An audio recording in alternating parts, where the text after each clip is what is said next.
Hi there, guys and girls. Done watching Final Destination Bloodlines. Oh my god.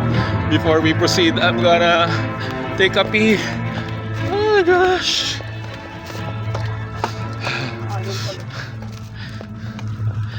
As I was expected, guys and girls, this is really a total nerve-wracking movie.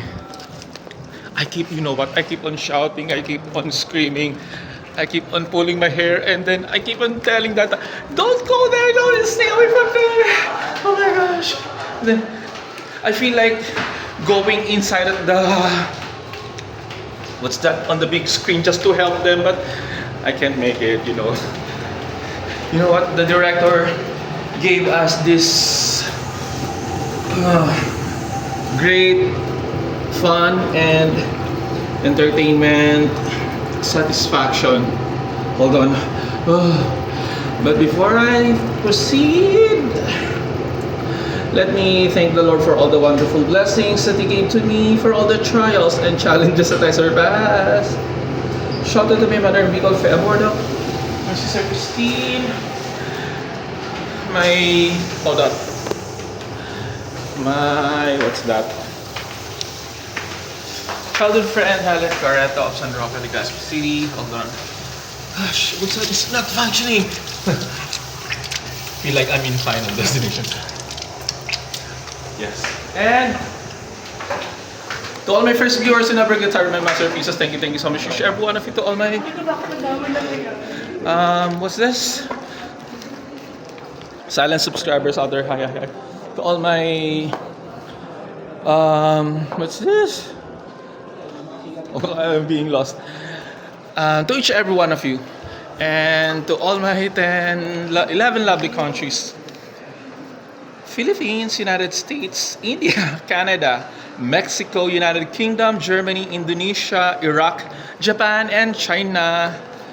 Gosh, I couldn't really believe. It's expect the unexpected thing of this Final Destination Bloodlines. This could be the 6th installment of the said movie. Hold on. Am I seeing like that? There's a contrast.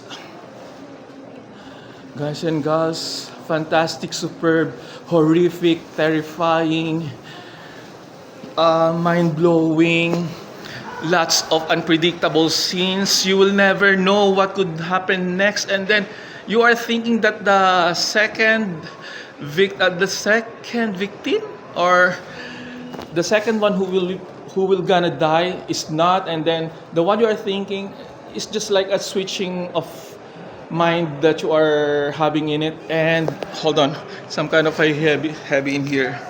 Hold on. For me to concentrate.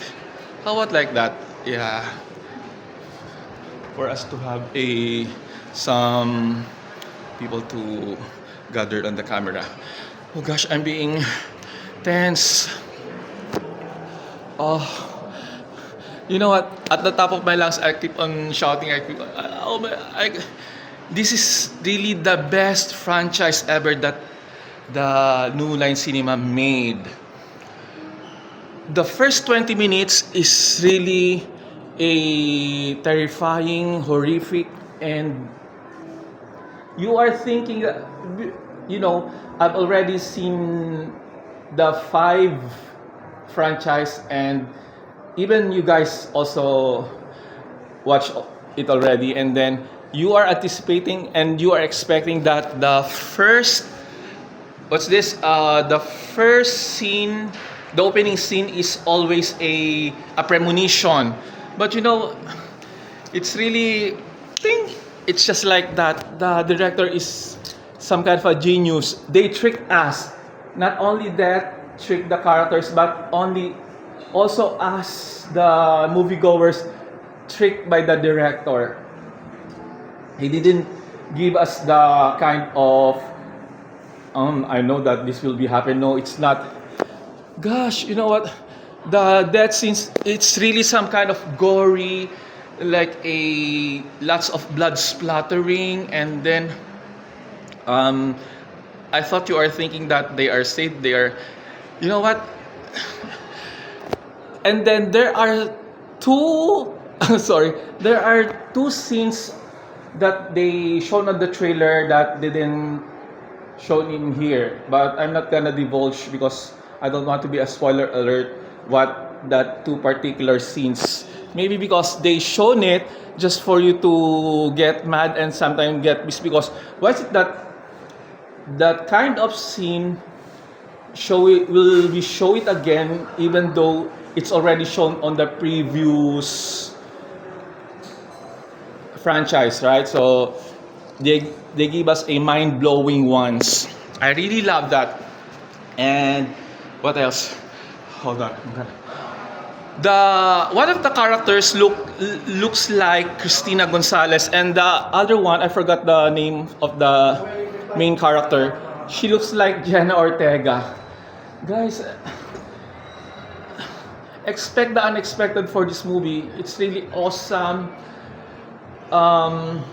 When it comes on 5 stars, make it double 10 stars. Hold on, for how many minutes do we have? We're still on the go. I think there lots of moral lessons. Do not be too boastful, and then a story.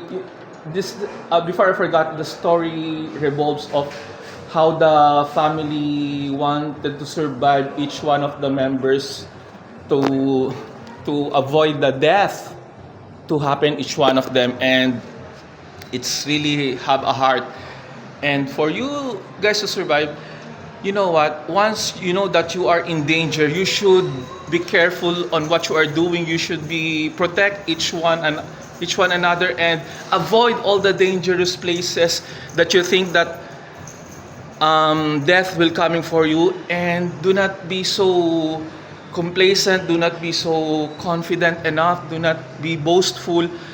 Listen to every one of you, and then once you know that you are next, you can cheat death actually even in your real life. You should be extra careful, triple, quadruple, or whatever kind of what kind of thing you want to protect yourselves, okay? And what else? And sometimes for you not to for you not to be the one who caused death by one of your siblings or friend or whoever that runs in your life, always be very careful and think about the welfare of your family or any circle of your friends or anywhere you are in it, okay? And what else?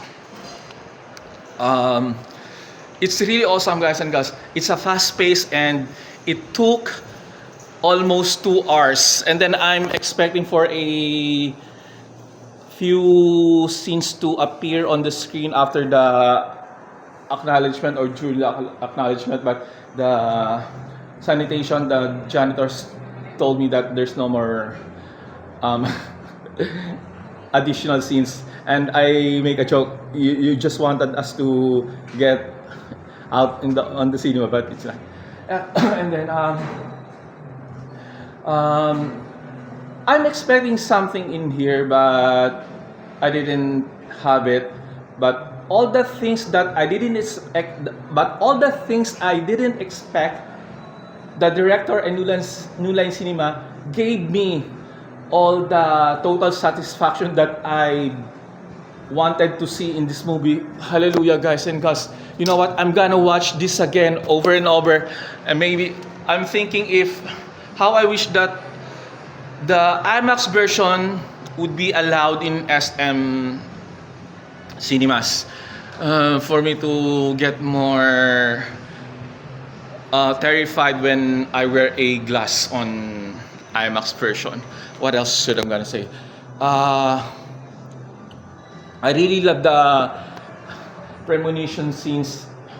Guys, if I were you, take your time to watch for this movie. It's really highly recommendable and not a waste of money. You will really love this movie. I'm gonna tell you guys and girls, absolutely 101%. I'm counting on you for that. And if I were you, please watch the first 5 of this film for you to understand what was the story being all about. And you know what, guys? I feel like there's another part for this one. Actually, the one of the man behind on this film that, based on the platform that I've read, that they're gonna have another sequel for this, not too very long, not to take lots of 10 years again, because it took more than 10 years, 15, I think, if I'm not mistaken, because he really loved Philippines. The one who supports us here in the Philippines, really appreciate by the one of the man behind, one of those behind in this movie. Oh gosh, I'm some kind of speechless. Oh no, hold on. Oh gosh, 10 minutes. You know what? I feel like to be also part in this movie. How I really love Final Destinations ever, since this is the best. I'm telling you guys, this is the best franchise ever made by New Line Cinema. And then what else should I forget about this movie? Before I forgot, there are some death scenes that you're expecting that it would happen, but it's not. Even though, did I tell that? Yeah, but anyway.